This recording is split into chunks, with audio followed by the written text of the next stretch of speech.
Caranya dipanggil terutama oleh musuh-musuhnya dengan panggilan kahin, yaitu dukun.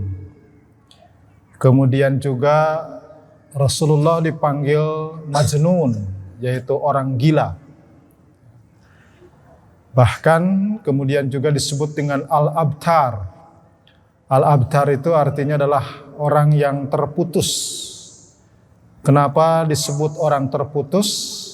Karena Rasulullah SAW tidak menurunkan keturunan laki-laki atau pria.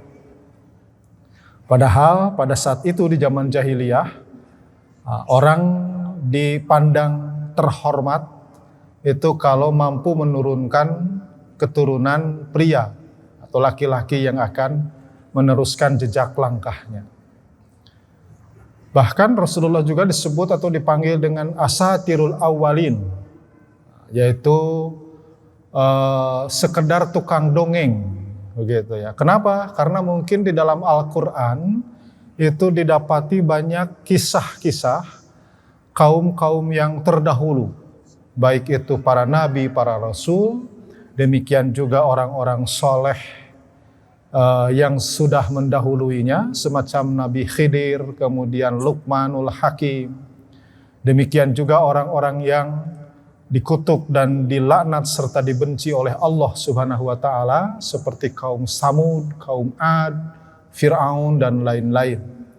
Maka karenanya Nabi Muhammad SAW itu diantaranya dipanggil dengan asatirul awwalin, hanya tukang dongeng belaka.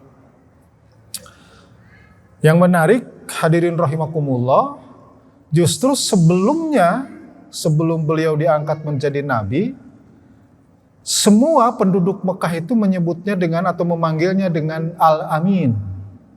Al-Amin itu adalah orang yang dipercaya. Ya, ini adalah tentu saja panggilan yang sangat baik, begitu ya. Dan itulah sebenarnya panggilan yang didasarkan kepada realita yang ada. Kalau panggilan-panggilan tadi, al-abtar, asatirul awwalin, kahin, majnun, itu adalah panggilan-panggilan yang didasarkan oleh kebencian. Itulah sebabnya, sidang hadirin rahimakumullah, jangan sekali-kali kita menilai seseorang atas dasar kebencian. Itu ya. So, kalau sudah didasari dengan kebencian, tidak objektif lagi kita akan menilai. Nah, inilah bandingannya. Kenapa sekali lagi di masa setelah beliau diangkat menjadi nabi itu muncul panggilan-panggilan yang buruk, itu karena memang didasari oleh kebencian. Padahal sebelum beliau diangkat menjadi nabi, panggilannya objektif, realitasnya seperti itu, begitu ya. Karena tentu saja orang-orang para pembesar jahiliyah pada saat itu merasa terancam kedudukannya, kewibawaannya, bahkan mungkin periuknasinya oleh Rasulullah Shallallahu Alaihi Wasallam. Al-Amin sendiri, hadirin rahimakumullah, itu berarti orang yang dipercaya atau dapat dipercaya. Amin ini al-amin ini diambil dari kata amanah, gitu ya, yaitu orang yang dapat dipercaya. Hadirin rahimakumullah, kenapa begitu penting kita membahas terkait dengan amanah ini, gitu ya. Sehingga dari sana, dari kata al-amin atau dari kata amanah itu muncullah istilah amanah, gitu ya. Dan amanah ini bagian daripada sifat wajib yang harus ada pada setiap nabi dan rasul. Selain sidik, tabligh dan fatonah, itu ada juga sifat amanah, yaitu dapat dipercaya. Sekali lagi, hadirin rahimakumullah, ini penting disampaikan karena ya apalagi di hari-hari ini, gitu ya, di musim-musim ini, yang namanya kata-kata amanah atau kalimat-kalimat amanah itu muncul sekarang itu di hampir setiap setiap pelosok ya, setiap perempatan jalan, menawarkan diri sebagai orang yang amanah, orang yang dapat dipercaya. Hadirin rahimakumullah, kata amanah itu dapat kita jumpai dalam beberapa ayat. Di antaranya dalam surat Al-Anfal ayat 27, Allah Subhanahu wa taala berfirman, A'udzubillahi minasyaitonir rajim. Bismillahirrahmanirrahim. Ya ayyuhalladzina amanu la takhunullaha war rasul wa takhunu amanatikum wa antum ta'lamun. Di surat An-Nisa Allah juga berfirman, Innallaha ya'murukum an tu'addul amanati ila ahliha wa idza hakamtum bainan nas an tahkumu bil adl innallaha ni'ma ya'idukum bih innallaha kana sami'an basira. Ya ayyuhalladzina amanu, wahai orang-orang yang beriman, la takhunullaha war rasul. Janganlah kalian mengkhianati Allah dan Rasulnya. Ya. Wa tahunu amanatikum, dan kemudian juga mengkhianati terhadap amanah-amanah yang datang kepada kamu. Wa antum ta'lamun, sedangkan kamu sekalian mengetahui. Dari ayat ini, hadirin rahimakumullah, kita bisa memberikan kesimpulan bahwa kebalikan daripada sifat amanah itu adalah khianat. Jadi kalau orang tidak melaksanakan amanahnya, orang tersebut bisa dikatakan sebagai orang khianah.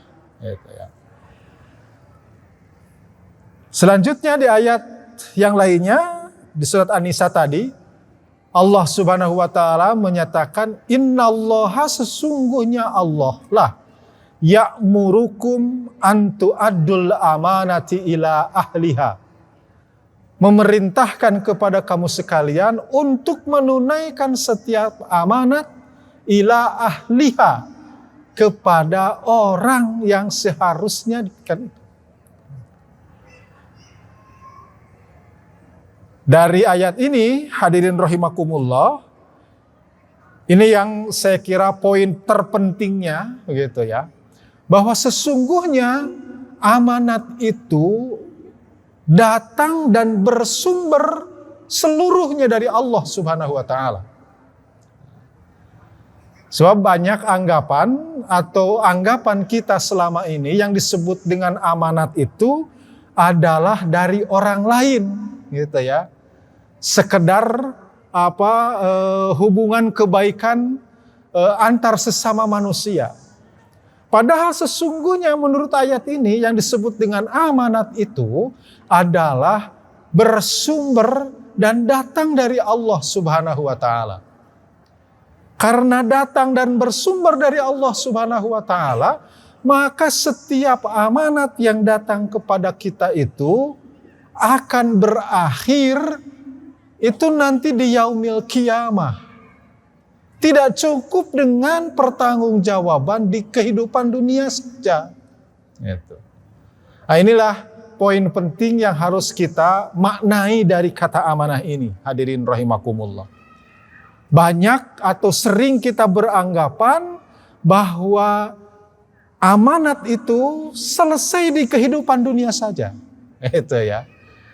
Karena amanat ini adalah datang dan bersumber dari Allah Subhanahu wa taala, maka sesungguhnya amanat itu adalah harus juga dapat dipertanggungjawabkan nanti di yaumil qiyamah. Tidak cukup hanya sampai di kehidupan dunia saja. Jangan ada anggapan ketika misalkan kita sebagai orang tua, kita sudah selesai menyelesaikan amanat apabila anak kita sudah menikah, sudah berkeluarga. Kita sebagai katakanlah seorang direktur, seorang manajer, selesailah amanat tanggung jawab membesarkan perusahaan itu kalau sudah RAT, gitu ya. Sudah rapat tahunan. Kita sebagai katakanlah bupati, sebagai wali kota, sebagai pimpinan daerah, itu manakala kita sudah menyampaikan laporan pertanggungjawaban di hadapan sidang paripurna. Sesungguhnya belum selesai. Karena amanat itu sekali lagi datang dari Allah Subhanahu wa Ta'ala. Saya gambarkan hadirin rahimakumullah. Kalau misalkan katakanlah saya ini seorang pemimpin perusahaan. Ada seorang customer, ada seorang konsumen merasa dikecewakan oleh saya atau karyawan saya. Kemudian dia melapor kepada polisi. Karena saya takut perusahaan saya jatuh atau merugi, maka semua barang bukti saya hilangkan. Saya hapus. Sehingga mereka atau konsumen itu tidak bisa meneruskan laporannya. Selesaikah hadirin rahimakumullah? Mungkin di kehidupan dunia itu selesai. Karena kata polisi tidak ada bukti. Tidak bisa dilanjutkan begitu. Maka kemudian hadirin rahimakumullah, itu nanti kita akan diminta pertanggungjawaban oleh Allah Subhanahu wa Ta'ala di yaumil qiyamah. Nah, inilah hadirin rahimakumullah, betapa sekali lagi beratnya sebuah amanah. Itu ya. Kenapa Rasulullah Shallallahu Alaihi Wasallam jauh sebelum beliau diangkat menjadi nabi dan rasul itu sudah dititipkan oleh Allah Subhanahu wa Ta'ala. Dan bahkan sekali lagi bukan hanya Rasulullah Shallallahu Alaihi Wasallam, tapi ini adalah merupakan sifat wajib yang harus dimiliki oleh seluruh nabi dan rasul, yaitu sikap amanah, dapat dipercaya oleh orang lain, dan tentu saja juga hadirin rahimakumullah mampu mempertanggungjawabkan segala apa yang telah dilakukannya, baik dalam kehidupan dunia maupun dalam kehidupan akhirat nanti. Poinnya sekali lagi hadirin rahimakumullah, amanah itu sekali lagi tidak cukup dipertanggungjawabkan dalam kehidupan dunia saja, tetapi Allah Subhanahu wa Ta'ala nanti juga akan meminta pertanggungjawaban kita, ketuntasan kita menunaikan amanah-amanah yang ada di pundak kita semua. Untuk itu, marilah kita bermohon kepada Allah Subhanahu wa Ta'ala, mudah-mudahan kita senantiasa dilimpahin hidayah dan taufiknya oleh Allah Subhanahu wa Ta'ala agar kita mampu melaksanakan berbagai amanah-amanah yang datang kepada kita semua. Amin ya rabbal alamin. Rabbana la tuzigh qulubana ba'da idh hadaitana wa hab lana min ladzunka rahmah innaka antal wahhab. Rabbana hab lana min azwajina wa dzurriyyatina qurrata a'yun waj'alna lil muttaqina imama. Rabbana atina fid dunya hasanah wa fil akhirati hasanah wa qina adzabannar walhamdulillahi rabbil alamin. Mohon maaf atas segala kekurangan. Terima kasih atas perhatian. Assalamualaikum warahmatullahi wabarakatuh.